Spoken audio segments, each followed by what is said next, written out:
नमस्कार दोस्तों। स्टार्ट करते हैं आज के केमिस्ट्री के कुछ इंपॉर्टेंट क्वेश्चंस। फर्स्ट क्वेश्चन है protein on heating with concentrated HNO3 give yellow colour. This test is called actually xanthoproteic test. अब मैं आपको बताती हूँ कि ये कौन से जो अमीनो एसिड्स होते हैं देते हैं। ठीक है, तो हर अमीनो एसिड ये टेस्ट नहीं देता है। जैसे जो बेंजीन रिंग कंटेन करते हैं ना, जैसे टायरोसिन है, फिनाइल एलानिन है, सिर्फ यही ये टेस्ट देते हैं। ध्यान रखिएगा, जेंथोप्रोथिक टेस्ट।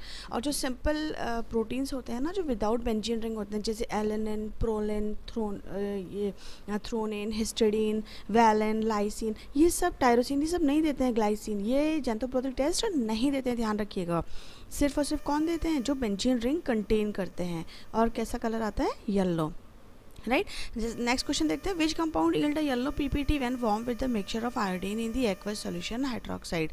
सोडियम हाइड्रोक्साइड बोला है ना, तो सोडियम हाइड्रोक्साइड और आयोडीन जहाँ पर आ जाएगा तो इसका मतलब ये तो किस टेस्ट की बात हो रही है? ये कौन सी रिएक्शन की बात हो रही है बताइए। मैं आपको बताती हूँ, पहले आप इनकी स्ट्रक्चर बनाइए, आपको खुद ही पता चल जाएगा। ठीक है, चलिए। एसिटोफिनोन,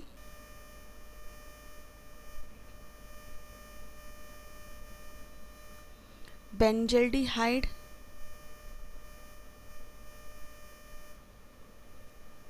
बेंजोफिनोन,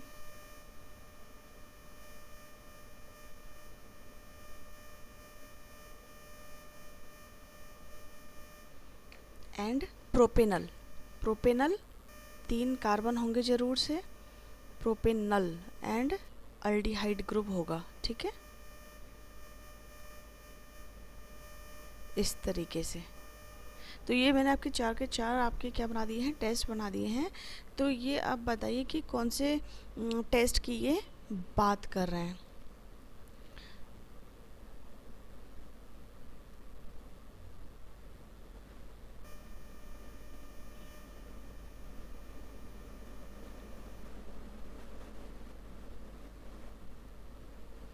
ये आयोडोफॉर्म टेस्ट की बात कर रहे हैं। ठीक है, किसकी बात कर रहे हैं? आयोडोफॉर्म टेस्ट की बात कर रहे हैं। और आयोडोफॉर्म टेस्ट के क्या शर्त है कि आयोडोफॉर्म टेस्ट वही दे सकते हैं जिसमें ये CH3CO ग्रुप होगा। मतलब कि CH3CO ग्रुप किसी एक साइड से होना चाहिए किसी भी कंपाउंड के पास। ठीक है, अब इसमें देखो CO ग्रुप तो है लेकिन CH3 ग्रुप नहीं है। ठीक है, नहीं है इसमें कहीं भी। इसमें भी CH3 ग्रुप नहीं है, देख लो आप, सिर्फ CO ग्रुप है। इसमें भी CO ग्रुप है, किसी भी साइड CH3 नहीं है। इधर CH2 आ गया, इधर H आ गया, तो ये भी नहीं दे सकता। तो ये आयोडोफॉर्म टेस्ट की बात कर रहे हैं। ठीक है, नेक्स्ट क्वेश्चन आइए।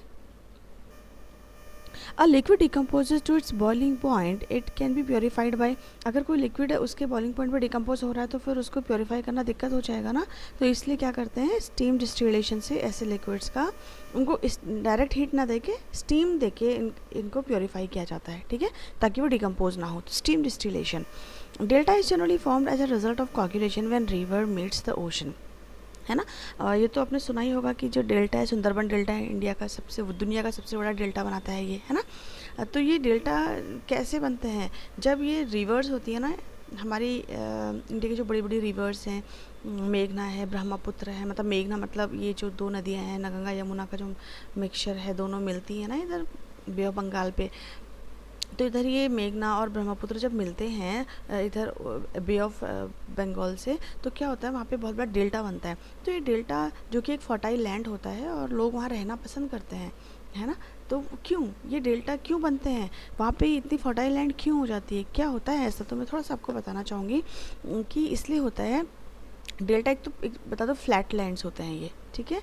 और ये ट्रायंगल के शेप में होते हैं। जैसे ओशन के साथ ये ट्रायंगल बनाते हैं। जहाँ पर ये गिरेंगे ना, जहाँ पर ये ओशन से मिलेंगे, वहाँ पर ये लैंड के साथ ट्रायंगल सा बनाते हैं। और बहुत सारे इसके मुंह बन जाते हैं समुद्र में जाने के लिए। मतलब वहाँ से एक नदी होगी लेकिन वहाँ पहुँचने पर क्या होंगे? बहुत रास्ते बन जाएंगे समुद्र में मिलने के, और बीच बीच में लैंड होगी और अलग अलग डायरेक्शन से समुद्र में ही मिलेंगे।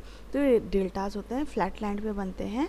ठीक है, बहुत ही ज़्यादा स्मॉलर क्या कहते हैं, रिवर्स में ये डिवाइड हो जाती है और सी में चली जाती है। तो अब क्या होता है मैं आपको बताती हूँ। रिवर जो होता है ना, नदियों का जो पानी होता है, देखो river water is a colloidal solution of clay. Colloidal solution में 3 तरह के सोल्यूशन पड़े हुए हैं, ठीक है ना। कोलोइडल सोल्यूशन और ये एक तो ये सस्पेंशन से इनके पार्टिकल काफ़ी छोटे होते हैं, मतलब कोलोइडल सोल्यूशन बनाता है ये रिवर क्ले के साथ। और जो सी वाटर है उसमें नमक है तो वो इलेक्ट्रोलाइट बनाएगा। अब क्या होता है कि जब ये मिलते हैं ना तो उस समय इनमें कोagulation स्टार्ट हो जाता है। इट कोagulate द कोलोइडल, जो सी वाटर है वो रिवर वाटर के साथ कोagulate होने लग जाता है, मतलब उनके पार्टिकल्स एग्रीगेट होने लग जाते हैं और coagulates the colloidal solution of clay resulting in the deposition in the formation of the delta। तो ये जो coagulate हो जाते हैं तो एक वहाँ पे लैंड सा बना देते हैं, मतलब जमा हो जाते हैं, है ना, coagulate हो जाते हैं, जमा हो जाते हैं दोनों के पार्टिकल आपस में, और इस तरीके से एक लैंड बन जाती है वहाँ, ठीक है। तो ये बहुत फर्टाइल होती है। अब आ जाइए, devitrification of glass is a process for which changes entropy delta S is. Devitrification जो होता है, पहले तो ये समझना पड़ेगा ना डिविट्रिफिकेशन होता क्या है। एक्चुअली ग्लास क्या होता है, ग्लास का जो नेचर होता है वो कैसा होता है, लिक्विड होता है ना। ग्लास को ठंडा कर कर ही तो उससे कांच के फॉर्म में सॉलिड बनाया जाता है। तो ये कह रहे हैं कि जब जो ग्लास होता है ना उसको जब कूल करते हैं, ग्लास को जब कूल करते हैं तो उस समय क्या होता है, वो जम जाएगा, कूल करने से वो जम जाएगा, और जमने से क्या होगा, क्रिस्टल्स फॉर्म में वो क्रिस्टलाइज्ड हो जाएगा, मतलब क्रिस्टलाइज हो जाएगा। और अब वो मॉल्टन नहीं रहा, क्रिस्टलाइज्ड हो गया। तो आप खुद बताइए, ये क्वेश्चन जो कह रहा है, अब आप आंसर खुद दीजिए कि devitrification of glass is a process for which change in the entropy delta is. Entropy कैसी होगी खुद बताइए। एंट्रोपी क्या होता है, रैंडमनेस। अगर मतलब कोई भी चीज़ है ना, कोई भी चीज़ है वो अपनी रैंडमनेस को ना बढ़ाना चाहता है, कोई भी कम नहीं करना, रैंडमनेस, पार्टिकल्स की रैंडमनेस को बढ़ाना चाहता है। तो यहाँ पर क्या हो रहा है, डिविट्रिफिकेशन में पहले वो मॉल्टन था ग्लास, अब वो क्रिस्टलाइज्ड हो गया। तो क्रिस्टलाइज होने से क्या हुआ बताइए, क्रिस्टलाइज होने से क्या हो गया, उसके पार्टिकल्स पास आ गए और उसकी एंट्रोपी डिक्रीज हो गई, और एंट्रोपी डिक्रीज होने का मतलब है वो माइनस हो गया, ठीक है। Now may which have maximum enthalpy of combustion, which will have the maximum enthalpy of combustion. अच्छा, एंथैल्पी ऑफ कंबशन किस चीज़ पे डिपेंड करती है, पहले हमें ये पता होना चाहिए, तब जाके हम इसका आंसर दे पाएंगे, है ना। तो एंथैल्पी ऑफ कंबशन जो होता है वो डिपेंड करती है कि उसका मॉलिक्यूलर जो मास है, मॉलिक्यूलर मास अगर ज़्यादा है तो एंथैल्पी ऑफ कंबशन ज़्यादा होगा। तो इसमें तो 4 कार्बन का जो है ये ब्यूटेन ही दिख रहा है ना। ब्यूटेन में का मॉलिक्यूलर मास ज़्यादा होने की वजह से इसके एंथैल्पी ऑफ कंबशन भी ज़्यादा होगा। AMU की वैल्यू जो होती है, AMU एटॉमिक मास यूनिट, आजकल तो इसे क्या बोलते हैं, nowadays it is called unified mass U। अब इसको किससे दिखाते हैं, U से दिखाते हैं AMU को। तो AMU होता क्या है वैसे, ये होता है 1/12 मास ऑफ कार्बन। AMU का मतलब 1/12 मास ऑफ कार्बन, है ना। तो इसको U से रिप्रेजेंट करते हैं आज के टाइम पर। तो इसकी वैल्यू कितनी होती है, इसकी वैल्यू होती है 1.66 into 10⁻⁻23।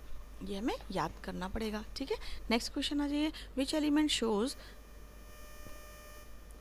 Shows photo electric effect even in the absence of the carbon, in the absence of the candle light. मतलब बिल्कुल भी हीट देनी नहीं पड़ रही है आपको, लेकिन फिर भी फोटो इलेक्ट्रिक इफेक्ट इसमें नज़र आ रहा है। तो फोटो इलेक्ट्रिक इफेक्ट दिखने का क्या रीज़न होगा, वो कौन होगा, पहले तो ये बताइए। सीजियम क्या होता है ना, इसका साइज़ बहुत बड़ा होता है। ये कौन से ग्रुप का एलिमेंट है, S ब्लॉक, P ब्लॉक या D ब्लॉक या F ब्लॉक, ये S ब्लॉक का एलिमेंट है। और सीजियम सबसे नीचे है, S ब्लॉक में जो फर्स्ट ग्रुप है सबसे नीचे है, फ्रेंशियम से ऊपर मतलब सेकंड लास्ट। तो इसका साइज़ क्या होता है, बड़ा होता है। इसमें इलेक्ट्रॉन, जो आउटर मोस्ट इलेक्ट्रॉन जो एक होता है ना आउटर मोस्ट में, उस पर न्यूक्लियर चार्ज बिल्कुल भी नहीं होता। तो ये इलेक्ट्रॉन ईजिली क्या कर देता है, आराम से निकाल देता है। अगर इसको टेम्परेचर, बहुत ही कम टेम्परेचर मिले या रूम टेम्परेचर पर भी ये क्या करता है, अपने इलेक्ट्रॉन को ईजिली लूज़ कर देता है, क्योंकि इस पर न्यूक्लियर चार्ज नहीं होता है, बहुत ही दूर है ना, बहुत दूर है, ठीक है, इसलिए। तो फोटो इलेक्ट्रिक इफेक्ट जो है वो सीजियम दिखाएगा, ध्यान रखिएगा। उसके बाद है next question, tetrachloroethane is also known as, tetrachloroethane जो है ना इसका फार्मूला क्या होगा, इथेन का फार्मूला ही होगा, बस क्लोरीन लग जाएगी, right. H3 single bond CH3, ethane का फार्मूला ये होता है ना। तो इसमें हम क्या करें, टेट्राक्लोरो बोला है तो एक कार्बन पर टेट्रा मतलब दो इधर दो इधर, बट अभी कार्बन की वैलेंसी पूरी नहीं हुई है, तो एक H ऐसे जोड़ दीजिए, एक H ऐसे जोड़ दीजिए, तो ये टेट्राक्लोरो इथेन का फार्मूला है, ठीक है। तो इसका जो नाम है ना, वो वेस्ट्रॉन है, बोनोफॉर्म है, सेलॉन है, या फिर सारा नाम इसके, ये तीनों ही नाम इसके हैं। तो इसका जो नाम है वेस्ट्रॉन भी है, बोनोफॉर्म भी है, सेलॉन भी है। Tetrachloroethane is also known as Westron, Bonoform and Cellon, ठीक है। इसका it means answer 4 is right. Dimerisation of carboxylic acid is due to, क्यों होता होगा कार्बोक्सिलिक एसिड का डाइमेराइजेशन जो होता है वो इसलिए होता है क्योंकि आप अगर इसका स्ट्रक्चर देखेंगे तो CH3COO और